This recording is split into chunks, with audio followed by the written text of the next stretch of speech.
ಲಲಿತಾ ಪರಮೇಶ್ವರಿ ಪಾದಕ್ಕೆ ನಮಸ್ಕಾರವನ್ನ ಮಾಡ್ತಾ, ಗುರು ಹಿರಿಯರನ್ನ, ಆರಾಧ್ಯ ದೇವರನ್ನ ಮನಸ್ಸಲ್ಲಿ ಸ್ಮರಣೆಯನ್ನ ಮಾಡ್ತಾ ಇವತ್ತಿನ ತರಗತಿಯನ್ನ ಪ್ರಾರಂಭ ಮಾಡೋಣ. ಸೌಂದರ್ಯ ಲಹರಿ ಶ್ಲೋಕ ನಂಬರ್ 44. 43 ಶ್ಲೋಕಗಳಾಗಿತ್ತು. 44ನೆಯ ಶ್ಲೋಕ. ಈ 44ನೆಯ ಶ್ಲೋಕದಲ್ಲಿ ಅಮ್ಮನವರ ಅಂದ್ರೆ ದೇವಿಯ ಬೈತಲೆಯನ್ನ ವರ್ಣನೆ ಮಾಡ್ತಾ ಇದ್ದಾರೆ. ಬೈತಲೆ, ಹೆಣ್ಣು ಮಕ್ಕಳು ಎಲ್ರು ಇದ್ದೀರಾ. ದೇಹದ ಪ್ರತಿಯೊಂದು ಭಾಗ, ಪ್ರತಿಯೊಂದು ಅಲಂಕಾರ ಕೂಡ ನಿಮ್ಮ ಶ್ರೇಷ್ಠತೆಯನ್ನು ಹೆಚ್ಚಿಸ್ಲಿಕ್ಕೆ ಇರೋದು. ಹಾಗೆ ಒಂದು ಸ್ಮಾಲ್, ತುಂಬಾ ಅದೇನ್ ಜಾಸ್ತಿ ಅಬ್ಸರ್ವ್ ಮಾಡ್ಬೇಕಾಗಿಲ್ಲ, ಒಂದು ಬೈತಲೆಯಿಂದ ಅಮ್ಮನವ್ರನ್ನ ಶಂಕರಾಚಾರ್ಯರು ವರ್ಣನೆ ಮಾಡ್ತಾರೆ. ಅಂದ್ರೆ ಆ ಬೈತಲೆಗಿರ್ತಕ್ಕಂಥ ಮಹತ್ವವನ್ನ ನೀವೆಲ್ಲ ತಿಳ್ಕೊಳ್ಳೇಬೇಕು. ಯಾಕೆ ಹಾಗಾದ್ರೆ ಬೈತಲೆಯಿಂದ ನಾವು ಕಲಿಯೋದೇನಿದೆ? ಏನಾದ್ರೂ ಸ್ಪೆಷಲ್ ಆಗಿದ್ಯಾ ಅಂತ ನೀವು ಯೋಚನೆ ಮಾಡಿ.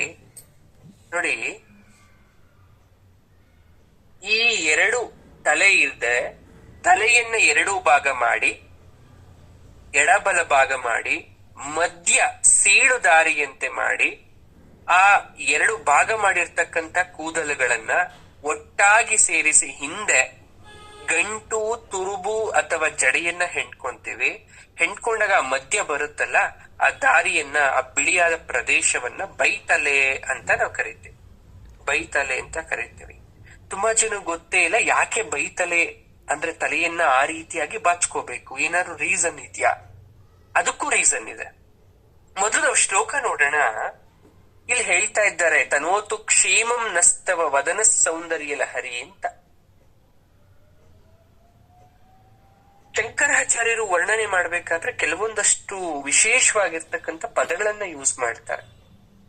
ಅಂಬಿಕೆ, ನಿನ್ನ ಬೈತಲೆ ನೇರವಾಗಿ ಕಾಲುವೆ ಇದ್ದಂತೆ, ಸರಣಿಯಂತೆ, ಅಂಕು ಡೊಂಕುಗಳಿಲ್ದೆ ನೇರವಾಗಿದೆ. ಹಾಗಾದ್ರೆ ಈ ಬೈತಲೆಯನ್ನ ಸೀಮಂತ ರೇಖೆ ಅಂತ ಕೂಡ ಕರೀತಾರೆ. ನೆನ್ಪಿರ್ಲಿ ನಿಮ್ಗೆ, ಬೈತಲೆ ಏನಂತ ಕರಿತೀವಿ? ಸೀಮಂತ ರೇಖೆ ಅಂತ ಕರಿತೀವಿ. ಇದನ್ನ ಶಂಕರಾಚಾರ್ಯರು ಯಾಕೆ ನೇರವಾಗಿ ಕಾಲುವೆ ತರ, ನೀರ್ ಹರಿಯೋ ತರ ಇದ್ದಾರೆ ಅಂತ ಹೇಳಿದ್ದಾರೆ? ಅದು ತುಂಬಾ ಇಂಪಾರ್ಟೆಂಟ್. ಇಲ್ಲಿ ದಟ್ಟವಾದಂತಹ, ಗಾಢವಾದಂತಹ ಕೂದಲು ಯಾವ ರೀತಿ ಕಾಣಿಸ್ತಾ ಇದೆ ಅಂದ್ರೆ, ಅಮ್ಮನವರ ಗಾಢವಾದಂತಹ ದಟ್ಟವಾದ ಕೂದಲು ಶತ್ರುಗಳ ತರ ಕಾಣಿಸ್ತಾ ಇದೆ. ಯಾವ ತರ ಅಂದ್ರೆ, ಯಾರೆಲ್ಲ ರಾಕ್ಷಸರಿದಾರಲ್ಲ ಅವ್ರನ್ನೆಲ್ಲ ತಗೊಂಡು ನಿನ್ ತಲೆಯ ಆ ದಟ್ಟವಾದ ಕೂದಲಿನಲ್ಲಿ ಗಂಟು ಹಾಕೊಂಡ್ಬಿಟ್ಟಿದ್ಯ ನೀನು. ಆ ಗಂಟು ಹಾಕೊಂಡಾಗ ನಿನ್ನ ಒಡೆದ ಕೂದಲಿನ ಮೇಲೆ, ಅಂದ್ರೆ ನಿನ್ನ ತಲೆ ಆ ಕಡೆ ಈ ಕಡೆ ಕೂದಲು ಭಾಗ ಆದ್ಮೇಲೆ ಆ ಬಿಳಿಯ ಪ್ರದೇಶ ಏನ್ ಕಾಣಿಸ್ತಾ ಇದೆ, ಆ ಬಿಳಿಯ ಪ್ರದೇಶದ ಮೇಲೆ ಸೂರ್ಯನ ಬೆಳಕು ಏನಾದ್ರೂ ಬಿದ್ದು ಬಿಟ್ರೆ ಕುಂಕುಮ ಹಚ್ಕೊಂಡ್ಬಿಟ್ಟಿರೋ ತರ ಕಾಣಿಸ್ತಾ ಇದೆ ನಮ್ಗೆ. ಹಾಗಾಗಿ ಹೆಣ್ಮಕ್ಳು ಬೈತಲೆಗೆ ಕುಂಕುಮವನ್ನ ಹಚ್ಕೊಂತಾರೆ. ಯಾಕಂದ್ರೆ ತಾಯಿನು, ಅಮ್ಮನವರು ಕೂಡ ಕುಂಕುಮವನ್ನ ಬೈತಲೆಗೆ ಹಚ್ಕೊಂಡಿರ್ತಾರೆ. ಯಾವ ಕುಂಕುಮ? ಸೂರ್ಯನ ಕಿರಣ, ಅರುಣ ಕಿರಣ, ಕೆಂಪು ವರ್ಣ, ರಕ್ತ ವರ್ಣದ ಬೆಳಕು ಅಮ್ಮನವರ ಬೈತಲೆಯ ಮೇಲೆ ಬಿದ್ದು ಅದು ಸಿಂಧೂರದಂತೆ ಕಾಣಿಸ್ತಾ ಇದೆ ಅಂತ ಹೇಳ್ತಾರೆ. ಜೊತೆಗೆ ಆ ಬೇರ್ಪಟ್ಟ ಮಧ್ಯಭಾಗ ಏನಿದೆ ಬೈತಲೆ, ಹುಕ್ಕಿ ಹರಿಯೋ ಹೊಳೆ ತರ ಕಾಣಿಸ್ತಾ ಇದೆ. ಹೊಳೆ ಎಷ್ಟೇ ಹರಿದ್ರು ಕೂಡ ಅದು ಒಂದು ನೇರವಾಗಿ ಹರಿತಿರುತ್ತಲ್ಲ, ಅಂದ್ರೆ ಅದೊಂದೇ ಒಂದು ಜಾಗ ಮಾಡ್ಕೊಂಡು ಹರಿತಿರುತ್ತಲ್ಲ. ಆ ಹರಿಯೋ ನದಿಯನ್ನ ನೋಡಿದಾಗ ಮುಖದ ಮೇಲೆ ಯಾವ ರೀತಿ ಒಂದು ಸಂತೋಷದ ಅಲೆ ಬರುತ್ತೋ, ಆ ಕೂದಲಿನ ಆ ಅಲೆ ನಿನ್ನ ಸೌಂದರ್ಯವನ್ನ ಹೆಚ್ಚಿಸಿದೆ ಅಮ್ಮ. ನಿನ್ನ ಮುಖ ಸೌಂದರ್ಯವನ್ನ ಹೆಚ್ಚಿಸಿದೆ. ಕೇಶ ಅಂದ್ರೆ ಪರಾಶಕ್ತಿಯ ಕೇಶವನ್ನ ಇಲ್ಲಿ ವಿವರಣೆ ಕೊಡ್ತಾ ಇದ್ದಾರೆ. ಅಮ್ಮನವರ ಕೇಶ ಅಂದ್ರೆ ಅತ್ಯಂತ ಸುಂದರವಾದ ಮುಖವನ್ನ ತಾಯಿ ಹೊಂದಿದ್ದಾರೆ, ಅದ್ರಲ್ಲಿ ಅನುಮಾನ ಇಲ್ಲ. ಆದ್ರೆ ಆ ಮುಖ ಸುಂದರ ಆಗ್ಬೇಕು ಅಂದ್ರೆ, ಆ ಬ್ಯೂಟಿ ಇನ್ಕ್ರೀಸ್ ಆಗ್ಬೇಕು ಅಂದ್ರೆ, ಹೆಣ್ಮಗು ತುಂಬಾ ಮುದ್ದಾಗಿದೆ, ಲಕ್ಷಣವಾಗಿದೆ, ಅಂದವಾಗಿದೆ, ದೈವಿ ಕಡೆ ಇದೆ ಅಂತ ಹೇಳ್ಬೇಕು ಅಂದ್ರೆ ಮುಖದ ಒಂದೊಂದು ಭಾಗ ಕೂಡ ಇಂಪಾರ್ಟೆಂಟು. ಹಾಗಾಗಿ ದಟ್ಟ ದಟ್ಟವಾದ ಗಾಢವಾದ ಕೂದಲನ್ನ ತಾಯಿ ಹೊಂದಿದ್ದಾರೆ. ಮಧ್ಯದಲ್ಲಿ ಒಂದು ರೇಖೆ ಇದೆ, ಅದನ್ನ ನಾವು ಸೀಮಂತ ರೇಖೆ ಅಥವಾ ಬೈತಲೆ ಅಂತ ಕರೀತಾ ಇದ್ದೇವೆ. ಹಣೆ ಮಧ್ಯಭಾಗದಿಂದ ನೇರವಾಗಿ ಹೋಗಿದೆ ಆ ಕೂದಲಿನ ಮಧ್ಯಭಾಗ. ಹಣೆ ಮೇಲ್ಭಾಗದಲ್ಲಿ ಸಿಂಧೂರವನ್ನ ಇಡ್ತಕ್ಕಂಥದ್ದು ಮಂಗಳಕರವಾದ ಸಂಕೇತ. ತಲೆ ಮೇಲ್ಭಾಗದಲ್ಲಿ ಕೂದಲನ್ನ ಬೇರ್ಪಡಿಸಿದಾಗ ತಲೆ ಬುರುಡೆ ಕಾಣಿಸುತ್ತೆ. ಆ ತಲೆ ಬುರುಡೆ ಬಿಳಿ ಬಣ್ಣದಲ್ಲಿ ಗೋಚರ ಆಗುತ್ತೆ. ಅದು ಪ್ರವಾಹದಿಂದ ಹುಕ್ಕಿ ಹರಿಯುವ ಹೊಳೆ ತರ ಕಾಣಿಸ್ತಾ ಇದೆಯಂತೆ. ಹಾಗಾದ್ರೆ ಪ್ರವಾಹಕ್ಕೊಂದು ಮೂಲ ಬೇಕಲ್ಲ. ಈಗ ಪ್ರವಾಹ ಬರ್ತಿದೆ ಅಂದ್ರೆ ಸ್ಟಾರ್ಟಿಂಗ್ ಪಾಯಿಂಟ್ ಅಂತ ಬೇಕು. ಎಲ್ಲೋ ನದಿ ಹುಕ್ಕರಿತಂತಂದ್ರೆ ಆ ನದಿಗೆ ಒಂದು ಮೂಲ ಬೇಕಲ್ವಾ. ಅದೇ ತರ ಇಲ್ಲಿ ಆ ತಾಯಿಗೆ ಸೌಂದರ್ಯ ಶುರು ಆಗ್ಬೇಕು, ಹುಕ್ಕಿ ಹರಿತಾ ಇದೆ ಅಂದ್ರೆ ಅದು ತಾಯಿಯ ಬೈತಲೆಯಿಂದ ಅದು ಪ್ರವಾಹ ಹರಿತಾ ಇದೆ. ಯಾವ ಪ್ರವಾಹ? ಸೌಂದರ್ಯದ ಪ್ರವಾಹ ಹರಿತಾ ಇದೆ. ಅಲೆ ಕಾಣಿಸ್ಕೊಳ್ಳೋದು ಸಮುದ್ರ ತೀರದಲ್ಲಿ ಮಾತ್ರ.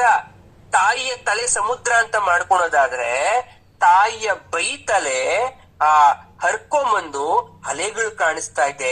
ಅಲೆನೆ ತಾಯಿಯ ಮುಖದ ಮೇಲೆ ಅವಳ ರೂಪವನ್ನ, ಅವಳ ಲಾವಣ್ಯವನ್ನ, ಶ್ರೇಷ್ಠತೆಯನ್ನ ತೋರಿಸ್ತಾ ಇದೆ, ಗೋಚರ ಆಗ್ತಾ ಇದೆ ವೈಭವ. ನೋಡಿ, ಸೌಂದರ್ಯ ಅನ್ನೋ ಪದ ಬಹಳ ಚಿಕ್ತು. ನೀವು ಅದಕ್ಕಿಂತ ಬೆಸ್ಟ್ ವರ್ಡ್ ಕೊಡಕ್ಕೆ ಆಗಲ್ಲ, ಅಥವಾ ಅತ್ಯುತ್ತಮವಾದ ಪದವನ್ನ ಹುಡುಕ್ಲಿಕ್ಕಾಗಲ್ಲ. ಅದು ಸಾಮಾನ್ಯವಾಗಿ ಗ್ರಹಿಕೆ. ಹೇಗಿದ್ದಾರೆ? ಸೌಂದರ್ಯವಾಗಿದ್ದಾರೆ. ಸಮುದ್ರದ ಅದೇ ತರ ಉಕ್ಕುತ್ತಾ ಇದೆ. ಆದ್ರೆ ಇದಕ್ಕಿಂತ ಹೆಚ್ಚಿನ ಪದ ಇಲ್ಲವೇ ಇಲ್ಲ ಅಂತ ಹೇಳ್ತಾರೆ ಶಂಕರಾಚಾರ್ಯರು. ಯಾವಾಗ ಮಧ್ಯಭಾಗದಲ್ಲಿ ಕುಂಕುಮವನ್ನ ಇಡ್ತೀರಿ, ಆ ಬಿಳಿಯ ಮಧ್ಯಭಾಗದಲ್ಲಿ ತಲೆಯ ಬುರುಡೆ, ಆ ಕಪ್ಪು ಕೂದಲಿನ ಮುಂದೆ ಆ ಸಿಂಧೂರವನ್ನ ಇಟ್ಟಾಗ ಉದಯಿಸುವ ಸೂರ್ಯನ ಬೆಳಕು ಆ ಸಿಂಧೂರದ ಮೇಲೆ ಗೋಚರ ಆದಾಗ ನಿಮ್ಮ ಇಡೀ ದೇಹದಲ್ಲಿ ಕಂಪನ ಶುರುವಾಗುತ್ತೆ. ಪಾಸಿಟಿವ್ ಎನರ್ಜಿ ನಿಮ್ಮ ದೇಹ ಪ್ರವೇಶ ಮಾಡುತ್ತೆ. ಹಾಗಾಗಿ ಹೆಣ್ಮಕ್ಳು ಬೈತಲೆಗೆ ಕುಂಕುಮವನ್ನ ಇಡ್ತಕ್ಕಂತ ಸಂಪ್ರದಾಯ. ಅರ್ಥ ಆಗ್ತಾ ಇದ್ಯಾ? ಈ ಸೂರ್ಯನ ತರ ಅದನ್ನ ವರ್ಮಿಲಿಯನ್ ಅಂತ ಕರಿತೀವಿ. ಆ ಕಲ್ಲರ್ನ ನಾವು ವರ್ಮಿಲಿಯನ್ ಅಂತ ಕರಿತೀವಿ. ಅದು ಕತ್ತಲೆಯನ್ನ ಹೋಗಲಾಡಿಸ್ತಕ್ಕಂತ ಸಿಂಬಲ್ಲು. ಇದನ್ನ ಶಂಕರಾಚಾರ್ಯರು ಹೇಳ್ತಾ ಇರೋದು ನಾವು ಕಲೀಲಿ ಅಂತ. ಯಾವಾಗ ನಾವು ಹೆಣ್ಮಕ್ಳು ಬೈತಲೆ ಮೇಲೆ ಕುಂಕುಮವನ್ನ ಇಡ್ತೀವಿ, ಅದು ಕತ್ತಲೆಯನ್ನ ನಾಶ ಮಾಡುತ್ತೆ, ಬದುಕಿನ ಕತ್ತಲೆಯನ್ನ, ಮಂಗಳಕರತೆಯನ್ನ ಉಂಟು ಮಾಡುತ್ತೆ. ಶಂಕರಾಚಾರ್ಯರು ಪ್ರಾರ್ಥನೆ ಮಾಡ್ತಾರೆ ಅಮ್ಮನವ್ರನ್ನ, ಅಮ್ಮ, ಈ ಮನುಷ್ಯ ಜನ್ಮ ಅಂದ್ರನೇ ಜನನ ಮರಣ, ಈ ಕಷ್ಟ, ಈ ಆರೋಗ್ಯ ಸಮಸ್ಯೆ ಅಂತಕ್ಕಂತ ಚಕ್ರಗಳು, ಇದೆಲ್ಲ ಚಕ್ರ ತರ ತಿರುಗ್ತಾ ಇರುತ್ತೆ. ಇವತ್ತು ಏನೋ ಸ್ವಲ್ಪ ಸುಖವಾಗಿದ್ದೀವಪ್ಪ, ಇವತ್ತೇನೋ ಒಂಚೂರು ಪರವಾಗಿಲ್ಲಪ್ಪ ಅನ್ನೋಷ್ಟ್ರಲ್ಲಿ ನಾಳೆ ಇನ್ನೊಂದ್ ತರ ನೋವು ಬಂದಿರುತ್ತೆ. ಸರಿ, ನಾಳೆ ಕಷ್ಟ ತೀರ್ತು ಅನ್ನೋಷ್ಟ್ರಲ್ಲಿ ಇನ್ನೊಂದ್ ಕಷ್ಟ ಬಂದಿರುತ್ತೆ. ಏನೋ ಕಷ್ಟನೇ ಇಲ್ವಾ, ಮನಃಶಾಂತಿಯಿಂದನೇ ಇರಲ್ಲ. ಇದು ಮಾನವನ ನಿತ್ಯ ಜಂಜಾಟ, ಬದುಕಿನ ಜಂಜಾಟ. ಈ ತರ ಕೂಡಿರೋ ಮಾನವನ ಜೀವನಕ್ಕೆ ಒಂದು ಬೆಳಕು ಬರ್ಬೇಕಲ್ವಾ, ಒಂದು ಬದುಕ್ಲಿಕ್ಕೆ ಒಂದು ದಾರಿ ಬೇಕಲ್ವಾ, ಅಥವಾ ಇದರಿಂದ ಎಲ್ಲ ಮುಕ್ತಿ ಬೇಕಲ್ವಾ. ಹಾಗಾದ್ರೆ ಮುಕ್ತಿನ ಒಂದೇ ಸಲ ಪಡ್ಕೊಳಕ್ಕಾಗಲ್ಲ, ಒಂದೇ ಸಲ ಮ್ಯಾಜಿಕ್ ಆಗಲ್ಲ, ಎಲ್ಲನೂ ಒಂದೇ ಸಲ ಕ್ಲಿಯರ್ ಆಗಲ್ಲ. ಆದ್ರೆ ಬದುಕಿನಲ್ಲಿ ಮಾಡ್ತಕ್ಕಂತ ಸಣ್ಣ ಸಣ್ಣ ಬದಲಾವಣೆ ಇಡೀ ಬದುಕನ್ನೇ ನಮಗೆ ಬದಲಾಯಿಸ್ಕೊಡುತ್ತೆ. ನೆನ್ಪಿಟ್ಕೊಳ್ಳಿ ಎಲ್ರು ಕೂಡ. ಸಣ್ಣ ಬದಲಾವಣೆ, ಆ ಸಣ್ಣ ಬದಲಾವಣೆ ಇತ್ತು, ಬಟ್ ಇವಾಗ ಇಲ್ಲ. ಕಾಲಕ್ಕೆ ತಕ್ಕಂತೆ ಅದನ್ನ ನಾಶ ಮಾಡ್ಕೊಂಡು ಬರ್ತಾ ಇದ್ದೇವೆ. ಅದಕ್ಕೆ ಶಂಕರಾಚಾರ್ಯರು ಈ ಶ್ಲೋಕದಲ್ಲಿ ಹೇಳ್ತಾರೆ, ಹಣೆಗೆ ಆ ಬೈತಲೆಗೆ ಹೆಣ್ಮಕ್ಳಿಗೆ ಮಾತ್ರ ಆ ಶಕ್ತಿ ಇರೋದು. ಕುಂಕುಮವನ್ನ ಇಟ್ಟಾಗ ಸೂರ್ಯನ ಪ್ರಕಾಶತೆ ಆ ಕುಂಕುಮದ ಮೂಲಕ ದೇಹ ಪ್ರವೇಶ ಮಾಡಿದಾಗ ಅವರ ಆ ಸಣ್ಣ ಬದಲಾವಣೆ ಅವರ ಆಲೋಚನೆಗಳನ್ನ ಹೆಚ್ಚಿಸುತ್ತೆ, ಭಯದ ವಾತಾವರಣ ಕಡಿಮೆ ಮಾಡುತ್ತೆ, ಅವರನ್ನ ಗಟ್ಟಿಯಾಗಿ ನಿಲ್ಲೋ ತರ ಮಾಡುತ್ತೆ ಅಂತ. ಹಾಗಾದ್ರೆ ಇದ್ರದ್ದು ಇನ್ನರ್ ಮೀನಿಂಗ್ ಏನ್ ಹೇಳ್ತಾ ಇದ್ದಾರೆ ಅವರು? ಕೂದಲು ಅಂತಕ್ಕಂಥದ್ದು ಡಾರ್ಕ್ನೆಸ್ ನ ಸಿಂಬಲ್ ಮಾಡುತ್ತೆ, ಅಂದ್ರೆ ಕತ್ತಲಿನ ಇಂಡಿಕೇಟ್ ಮಾಡ್ತಾ ಇದೆ. ಎಲ್ಲರ ಕೂದಲು ಕಪ್ಪಾಗಿರುತ್ತೆ, ವಯಸ್ಸಾದ್ಮೇಲೆ ಅದು ಬೆಳಗಾಗಬಹುದು, ಆದ್ರೆ ಮೂಲತಃ ಅದು ಕಪ್ಪು ಅಂತ ನಾವು ತಗೋಬೇಕು. ಆ ಕಪ್ಪು ಅಂದ್ರೆ ಮಾಯೆ. ಆ ಮಾಯೆ ಹುಟ್ಟೋದು ಜಗನ್ಮಾತೆಯಿಂದ. ಅದಕ್ಕೆ ಮಾಯಾ ರೂಪಿಣಿ ಅಂತ ಕರಿತೀವಿ ನಾವು. ಜಗನ್ಮಾತೆ ಮಹಾಮಾಯೆ ಅಂತ ಕರಿತೀವಿ. ಆ ಮಾಯೆ ಅಂತಕ್ಕಂಥದ್ದು ಪ್ರತಿಯೊಬ್ಬರಲ್ಲೂ ಕೂಡ, ಎಲ್ಲ ಪ್ರಾಣಿಗಳು ಕೂಡ ಅಂತರ್ಗತವಾಗಿರುತ್ತೆ. ಅದು ಹಿಡನ್, ಅದು ಕಣ್ಣು ಕಾಣಿಸಲ್ಲ. ನಿಮ್ಮಲ್ಲಿದೆ, ನನ್ನಲ್ಲಿದೆ, ಪ್ರತಿಯೊಬ್ಬರಲ್ಲೂ ಮಾಯೆ ಅನ್ನೋದಿದೆ. ಆ ಮಾಯೆಯಿಂದ ಜೀವನದಲ್ಲಿ ಹಲವಾರು ಕಷ್ಟವನ್ನು ಅನುಭವಿಸ್ತಾ ಇರ್ತೀವಿ. ಅದು ಹಣದ ಮಾಯೆ, ಅಧಿಕಾರದ ಮಾಯೆ, ಸಂಬಂಧಗಳ ಮಾಯೆ, ಯಾವ ಮಾಯೆ ಬೇಕಾದ್ರೂ ಆಗಿರಬಹುದು. ಈ ಮಾಯೆ ಹೋಗ್ಬೇಕು ಅಂದ್ರೆ ನಾವು ಅವಳಿಗೆ ಶರಣಾಗಬೇಕು, ಜಗನ್ಮಾತೆಗೆ ಶರಣಾಗ್ಬೇಕು. ಆಗ ಮಾತ್ರ ಮಾಯೆಯಿಂದ ಹೊರಗಡೆ ಸಾಧ್ಯ ಆಗತ್ತೆ. ಆ ಶರಣಾಗತಿ ಇಚ್ಛೆಯನ್ನ ಎಲ್ಲಿಂದ ಪ್ರಾರಂಭ ಮಾಡ್ಬೇಕು ಅಂದ್ರೆ ತಾಯಿಯ ಮುಖದ ಮೇಲಿನ ಸಿಂಧೂರದಿಂದ ಪ್ರಾರಂಭ ಮಾಡ್ಬೇಕು. ಅಹಂಕಾರ ಅಂತಕ್ಕಂಥದ್ದು ಈ ಭೌತಿಕ ಪ್ರಪಂಚದಲ್ಲಿ ಸಾಮಾನ್ಯ. ನಾವ್ ಈ ಸಮಾಜದಲ್ಲಿ ಬದುಕ್ತಿದೀವಿ ಅಂದ್ರೆ ಅಹಂಕಾರ ಇರುತ್ತೆ, ನಮ್ಮಲ್ಲಿ ಇರ್ಬೇಕು. ಬೇರೆಯವ್ರಿಗೂ ಅಹಂಕಾರ ಇದೆ, ನನಗೂ ಅಹಂಕಾರ ಇದೆ. ಯಾರಾದ್ರೂ ಬೈದ್ರೆ ಸುಮ್ನೆ ಬರಲ್ಲ, ಮತ್ತೆ ಬೈದ್ ಬರ್ತೀವಿ. ಈ ದೇಹದಲ್ಲಿ ಅಸ್ತಿತ್ವ ಇರೋ ತನಕ ಅಹಂಕಾರ ಇದ್ದೇ ಇರುತ್ತೆ. ಹಾಗಾದ್ರೆ ಅಹಂಕಾರ ನಾಶ ಆಗಬೇಕು. ಅಹಂಕಾರ ಬರೀ ನನ್ನ ಸಮಾಜದಲ್ಲಿ ಕೆಟ್ಟವನ್ ಮಾಡಲ್ಲ, ನನ್ನನ್ನ ನನ್ ಕೆಟ್ಟವನಾಗಿ ಮಾಡುತ್ತೆ, ನನ್ನನ್ನ ತಿನ್ನುತ್ತದು, ನನ್ನ ಅಂಗಗಳನ್ನ ಪೀಡಿತವಾಗಿ ಮಾಡುತ್ತೆ. ಕೋಪ ಮಾಡ್ಕೊಂಡು ಊಟ ಬಿಡ್ತೀರಾ, ಮುನಿಸ್ಕೊಂಡು ಊಟ ಬಿಡ್ತೀರಾ, ಯಾರ ಜೊತೆನೂ ಜಗಳ ಮಾಡ್ಕೊಂತೀರಾ, ಮನಸ್ಸು ಶಾಂತಿ ಕಳ್ಕೊಂತೀರಾ. ಇಡೀ ದೇಹ ತಿನ್ನುತ್ತೆ, ಅದು ಇಡೀ ಮನಸ್ಸನ್ನ ತಿನ್ನುತ್ತೆ ಅಹಂಕಾರ. ಮುಕ್ತಿ ಪಡಿಬೇಕು ಅಂದ್ರೆ ಶುದ್ಧ ಮನಸ್ಸು ಅಂತಾರೆ. ಅಹಂಕಾರ ಇದ್ಮೇಲೆ ಶುದ್ಧ ಮನಸ್ಸಲ್ಲಿಂದ ಬರುತ್ತೆ. ಹಾಗಾದ್ರೆ ಶುದ್ಧ ಮನಸ್ಸು ಮಾಡ್ಕೋಬೇಕಲ್ಲ. ಈ ಪ್ರಪಂಚ, ಈ ಸಂಸಾರ, ಇದೆಲ್ಲ ಕೂಡ ಒಂದು ದಿವಸದಲ್ಲಿ ನಾಶ ಮಾಡುವಂತ ವಸ್ತು ಅಲ್ಲ. ಸಂಸಾರವನ್ನ ತೊಡೆದು ಹಾಕಬೇಕು ಅಂದ್ರೆ, ಮನಸ್ಸಲ್ಲಿರೋ ನೋವು ನಾಶ ಆಗಬೇಕು ಅಂದ್ರೆ ಅದು ಜಗನ್ಮಾತೆಯಿಂದ ಮಾತ್ರ ಸಾಧ್ಯ. ಅದೊಂದೇ ಮುಕ್ತಿಯ ಏಕೈಕ ಮಾರ್ಗ ಅಂತ ಹೇಳ್ತಾ ಇದ್ದಾರೆ ಶಂಕರಾಚಾರ್ಯರು. ತಲೆ ಬಾಗಿಸ್ತೀರಾ, ಗುರುಗಳಿಗೆ ನಮಸ್ಕಾರ ಮಾಡ್ಬೇಕಾದ್ರೆ ಕಾಲಿಗೆ ತಲೆಯನ್ನ ತಾಗಿಸ್ತೀರಾ, ತಲೆಯನ್ನ ಭೂಮಿಗೆ ಸ್ಪರ್ಶವನ್ನ ಮಾಡ್ತೀರಾ. ನಿಮ್ಮ ತಲೆಯ ಮಧ್ಯಭಾಗ ಶಂಕರಾಚಾರ್ಯರು ಹರಿಯೋ ನದಿಗೆ ಹೋಲಿಕೆ ಮಾಡಿದ್ದಾರೆ. ಅಂದ್ರೆ ಅದು ಮೈಕ್ರೋಸ್ಕೋಪ್ ಅಷ್ಟು ಸೂಕ್ಷ್ಮವಾಗಿರುತ್ತೆ. ಯಾರಿಗೆ ದೈವಿಕ ದೃಷ್ಟಿ ಇಲ್ವೋ, ದೇವರ ಕೃಪಾ ಕಟಾಕ್ಷ ಇಲ್ವೋ, ಅವರ ಅನುಗ್ರಹ ಇಲ್ವೋ, ಪ್ರಾಪಂಚಿಕ ಸುಖದಿಂದ ಅವರು ವಿಮುಕ್ತಿಯನ್ನ ಹೊಂದಲ್ಲ.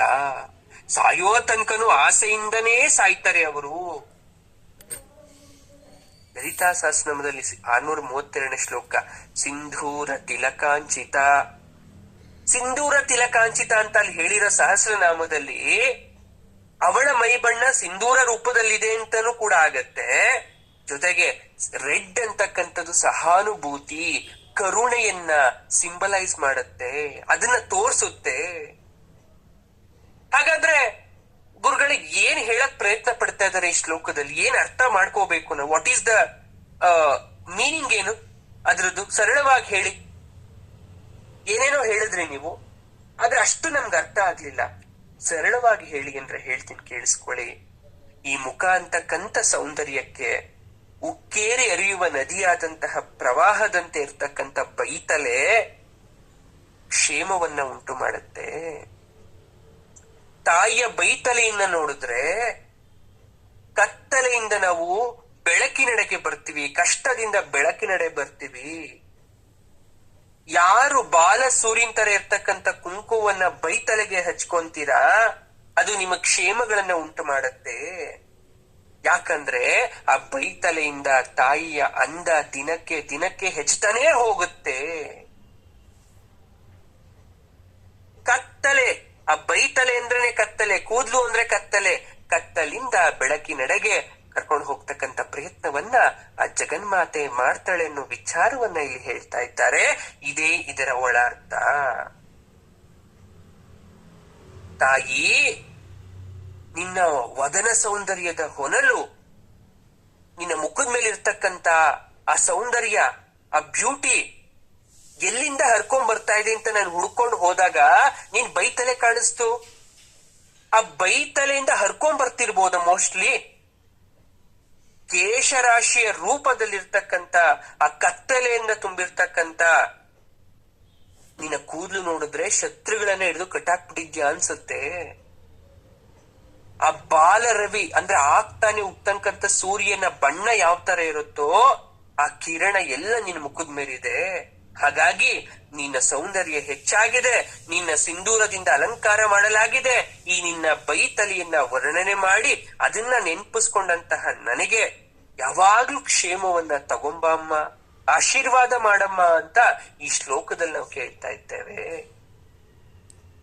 ಇದು ಬೈತಲೆಯ ವಿಶೇಷತೆ. ಈ ಶ್ಲೋಕವನ್ನ 12 ಅಂದ್ರೆ ದಿನಗಳ ಕಾಲ ಯಾರು ಪಾರಾಯಣ ಮಾಡ್ತೀರಾ 1000 ಸಲ ಕುಂಕುಮ ಅಥವಾ ಅರಿಶಿಣವನ್ನ ಅರ್ಚನೆ ಮಾಡ್ತಾ ಲಲಿತಾ ತ್ರಿಶತಿ ಹೇಳ್ಕೊಂಡು ಕುಂಕುಮಾರ್ಚನೆ ಮಾಡ್ಬೇಕು. ಜೊತೆಗೆ ಈ ಶ್ಲೋಕವನ್ನು ಕೂಡ ದಿನಕ್ಕೆ 1000 ಸಲ 12 ದಿವಸ ಪಠಣೆ ಮಾಡಿದ್ರೆ ಯಾರಿಗೆ ಮೂರ್ಛೆ ರೋಗ ಇರುತ್ತೆ ಆ ಮೂರ್ಛೆ ರೋಗ ಇರ್ತಕ್ಕಂಥವ್ರಿಗೆ ನಿವಾರಣೆ ಆಗತ್ತೆ. ಜೊತೆಗೆ ಜನವಶೀಕರಣಕ್ಕೋಸ್ಕರನೂ ಕೂಡ ಈ ಶ್ಲೋಕವನ್ನ ಬಳಸ್ತಾರೆ. ಇದು ಈ ಶ್ಲೋಕದ ವಿಶೇಷತೆ. ಈಗ ಬೈತಲೆ ಆಯ್ತು.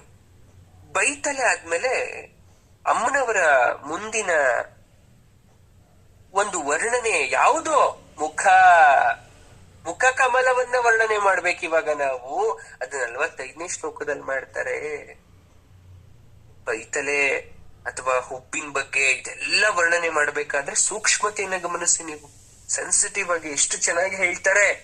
ಅರಾಲೈ ಸ್ವಾಭಾವ್ಯ ಅಂತ ಶುರು ಮಾಡ್ತಾರೆ. ಪೂಜ್ಯಳಾದ ತಾಯಿಯನ್ನ ಆ ಮುಖವನ್ನ ವರ್ಣನೆ ಮಾಡ್ಬೇಕಾದ್ರೆ ತುಂಬಾ ಹುಷಾರಾಗಿರ್ಬೇಕು. ಬೇರೆ ಭಾಗವನ್ನ ಮಾಡೋ ತರ ಅಲ್ಲ. ಅದಕ್ಕೆ ಆ ಮುಖವನ್ನ ಕಮಲದ ಕಾಂತಿಗೆ ಹೋಲಿಸ್ಲಿಕ್ಕೆ ಶುರು ಮಾಡ್ತಾರೆ ಅವರು ಅಮ್ಮನವರನ್ನ. ಯಾವ ತರ ಕಾಂತಿ? ಸುಮ್ನೆ ಕಮಲ ಅಂದ್ಬಿಟ್ರೆ ಆಗೋಯ್ತಾ?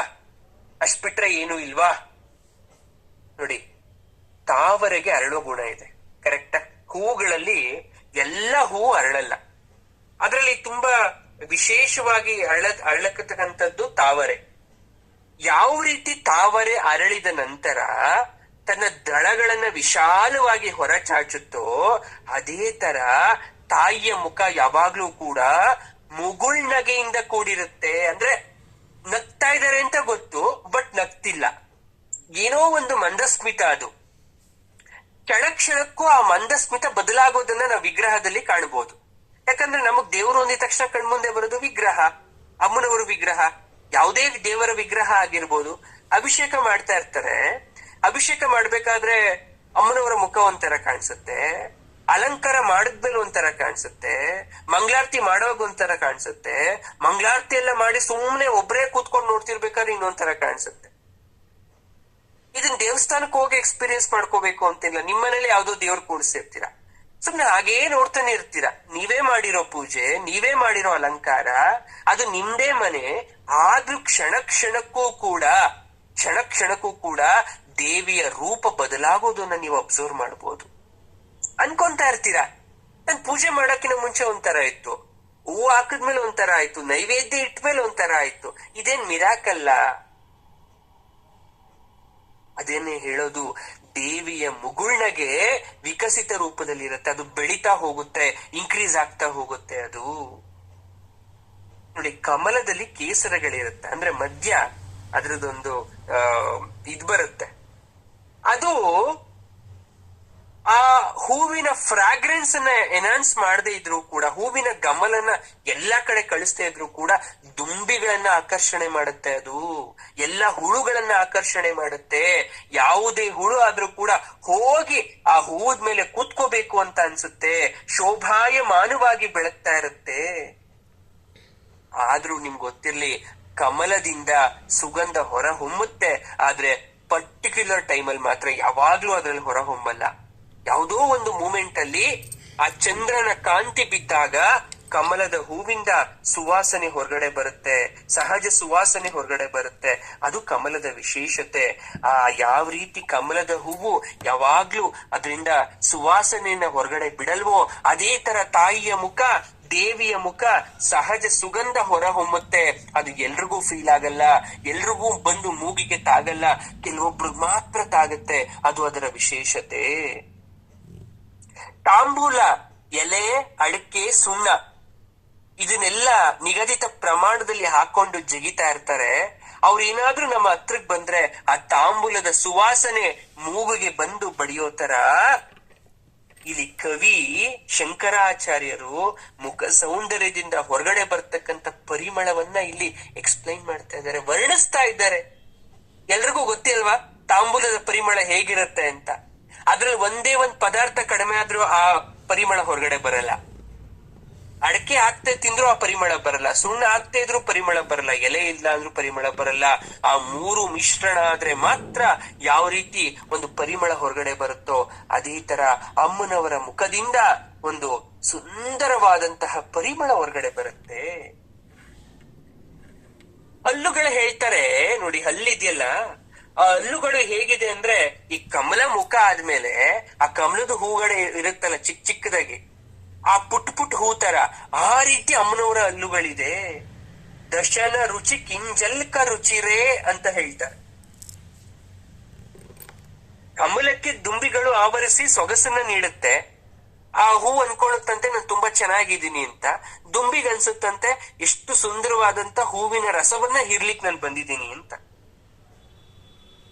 ಆದ್ರೆ ಯಾವ ರೀತಿ ಕಮಲದ ಹೂವು ಹುಟ್ಟದಾಗಿಂದ ಸಾಯೋ ತನಕ ತನ್ನ ಬದಲಾವಣೆ, ತನ್ನ ಬಣ್ಣವನ್ನ ಬದಲಾಯಿಸುತ್ತೆ, ಕಪ್ಪುಗಿರುತ್ತೆ, ಕೆಂಪುಗಿರುತ್ತೆ, ಸೀರೆಗಳ ವರ್ಣ ಅಂದ್ರೆ ಬೇರೆ ಬೇರೆ ರೀತಿಯಲ್ಲಿ ತನ್ನ ಗುಣವನ್ನ ಬದಲಾಯಿಸುತ್ತೆ, ಅದೇ ತವ ದೇವಿಯ ಮುಖಾರವಿಂದ ಬಣ್ಣ ಬದಲಾಯಿಸ್ತಾ ಇರುತ್ತೆ. ಅದು ನಮಗೆ ಅಬ್ಸರ್ವ್ ಮಾಡದೇ ಇರೋಷ್ಟು ಜ್ಞಾನ ನಮ್ಮಲ್ಲಿ ಇಲ್ದೇ ಇರ್ಬೋದು, ಬಟ್ ಕೆಲವೊಬ್ರಿಗೆ ಅದು ಫೀಲ್ ಆಗಿರುತ್ತೆ. ಕಪ್ಪಾಗಿರುತ್ತೆ, ಬಟ್ ಒಂದ್ಸಲ ಕೆಂಪು ಕಾಣಿಸ್ತಿರುತ್ತೆ, ಒಂದ್ಸಲ ಬಿಳ್ಳು ಕಾಣಿಸ್ತಾ ಇರುತ್ತೆ. ಅಟ್ಲೀಸ್ಟ್ ಯಾವಾಗ್ಲಾದ್ರೂ ಒಂದ್ಸಲನಾದ್ರೂ ಫೀಲ್ ಮಾಡಿರ್ತೀರಾ ಇದನ್ನ. ಯಾಕೆ ಅಂದ್ರೆ ಅಮ್ಮನವರ ಮುಖ ಕಮಲದ ತರ ಇದೆ, ಕಮಲವನ್ನ ದುಂಬಿ ಯಾವ ರೀತಿ ಮುಚ್ಕೊಂಡಿದೆ, ಇಲ್ಲಿ ಅಮ್ಮನವರ ಮುಖವನ್ನ ಶಿವ ಅಂತಕ್ಕಂಥ ಕಣ್ಣುಗಳು ನೋಡೋದ್ರಿಂದ ದೇವಿಯ ನೋಟ ನಾಚಿಕೆಯಿಂದ ಆಗಾಗ ತನ್ನ ಬಣ್ಣ ಬದಲಾಯಿಸ್ತಾ ಇದೆ ಅಂತ ಹೇಳ್ತಾರೆ. ಅರ್ಥ ಆಯ್ತಾ? ತನ್ನ ಗಂಡ ಹೆಂಡತಿ ಮುಖ ನೋಡಿದಾಗ ಪ್ರೀತಿಯಿಂದ ಹೆಂಡತಿಯ ಮುಖ ಬಣ್ಣ ಬದಲಾಗತ್ತೆ. ಅದೇ ತರ ಅಮ್ಮನವರ ಮುಖ ಇಲ್ಲಿ ಬದಲಾಗಕ್ಕೆ ಕಾರಣ ಶಿವನ ನೋಟ. ಎಷ್ಟು ಚೆನ್ನಾಗಿದೆ ನೋಡಿ. ನೀನು ಯಾವಾಗ ಮುಗುಳ್ ನಗ್ತೀಯ ಅಮ್ಮ, ಒಂಥರ ನಗ್ತೀಯ. ನೀನ್ ನಕ್ಕದಾಗ ಆ ಹಲ್ಲಿದ್ಯಲ್ಲ, ನಿನ್ನ ಹಲ್ಲುಗಳು, ಅದು ನೋಡ್ಬೇಕು ಅಂತ ಆಸೆ, ಬಟ್ ಒಂದೇ ಒಂದು ಸೆಕೆಂಡ್ಗೆ ಕಾಣಿಸ್ಬಿಟ್ಟು ಮಾಯ ಆಗ್ಬಿಡುತ್ತೆ ನಿನ್ನ ಹಲ್ಲುಗಳು.